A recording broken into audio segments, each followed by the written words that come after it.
સુરતમાં diamond worker union અને જીજેઈપીસી રત્ન કલાકારોની વહારે આવ્યું છે। હીરા ઉદ્યોગમાં ભારે મંદી વચ્ચે રત્ન કલાકારોને આરોગ્ય વીમો અપાશે। ડાયમંડ વર્કર યુનિયન અને જીજેઈપીસી દ્વારા 35,000નો આરોગ્ય વીમો અપાશે। 10,000 રત્ન કલાકારોના બાળકોને ચોપડા વિતરણ કરવામાં આવશે। ડાયમંડ વર્કર યુનિયનના સભ્યોએ શરૂ કરી છે ફોર્મ ભરવાની કામગીરી। મદદનો લાભ લેવા માટે રત્ન કલાકારો 20 મે સુધી ફોર્મ ભરી શકશે।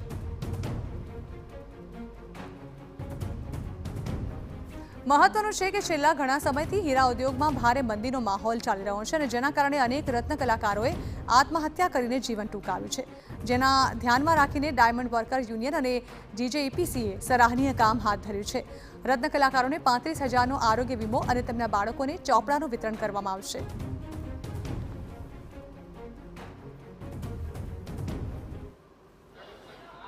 આ કાર્યક્રમની અંદર 10,000 બાળકોને નોટબુક વિતરણ અને કારીગરોને પરિચય કાર્ડ એટલે કે 35,000નો મેડિકલ ઇન્સ્યોરન્સ જેમસન જ્વેલરી એક્સપોર્ટ પ્રમોશન કાઉન્સિલ અને ડાયમંડ વર્કર યુનિયન સાથે મળી આ એક કેમ્પનું આયોજન કરેલ છે। આવનારા દિવસોની અંદર કારીગરો જે આત્મહત્યાનું પ્રમાણ વધે છે એ ન થાય એ માટે સુરતની અંદર એક કાર્યક્રમ આયોજન કરવામાં આવશે અને આત્મહત્યા ન કરે એ બાબતે જાગૃતિ લાવવામાં આવશે।